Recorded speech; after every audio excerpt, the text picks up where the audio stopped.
La simplicité, Dieu est vraiment là-dedans. Et je voudrais vous en donner la preuve avec la naissance de Jésus lui-même. Il est né où? On m'a dit Bethléem. Oui, dans quel environnement? Oui, avec les bêtes. Oui, l'âne, le bœuf, Oui. parmi les pauvres. Vous savez pourquoi? Parce que simplement, regardez comment les uns et les autres vont se comporter à l'orée du 24 décembre. Tout le monde est excité.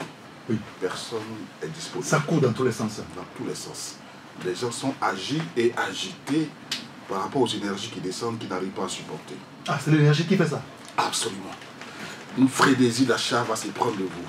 Vous êtes tout à coup tendre, gentil. Et quand vous faites les achats, c'est sans calcul. Vous ne savez pas, vous êtes agité. Depuis le 1er janvier matin, tout s'est calme. Ben, écoutez la suite. Lorsque Marie et Joseph cherchaient un espace pour pouvoir enfanter l'enfant Jésus, ils se sont rendus d'abord dans l'auberge. Oui, pas de place. Pas de place. Parce que chacun de nous est auberge en ce moment précis.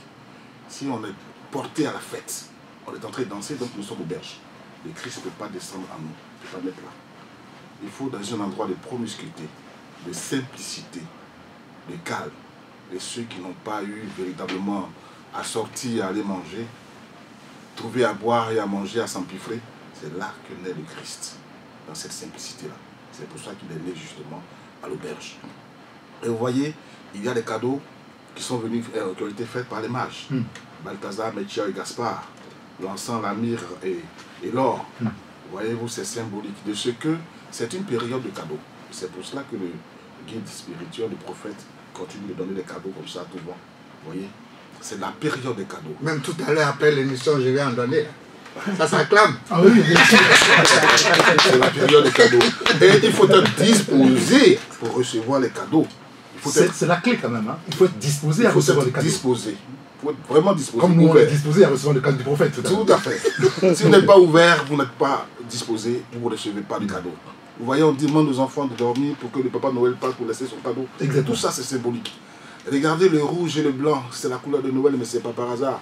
L'enfant dans le ventre de la femme se nourrit du rouge, n'est-ce pas, à partir du cordon ombilical. Et quand il sort du ventre, il se nourrit du blanc, à partir du lait. Le rouge et le blanc, la même couleur se retrouve dans le sang. Globule rouge, globule blanc. Oui. Et regardez dans la tradition africaine, l'igname rouge, l'igname blanc, quand on fait les cérémonies avec le rouge, le blanc, le rouge et le blanc réapparaissent. Voyez-vous, il n'y a pas de hasard. La tradition africaine était inscrite au cœur de la tradition universelle, d'accord? Et au village, les gens savent qu'ils vont faire des offrandes à la rivière, ils vont faire des offrandes, ils se mettent tout en blanc, ils font une procession, ils s'en vont, ainsi de suite.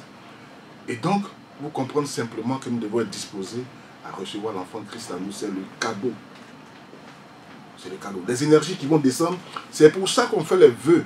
Et ça, je vous le rappelle, la naissance christique, le samedi 16, c'est une matérialisation. Le samedi 16, laisse-les comme ça. On ne dit pas tout à la Beaucoup de choses à développer.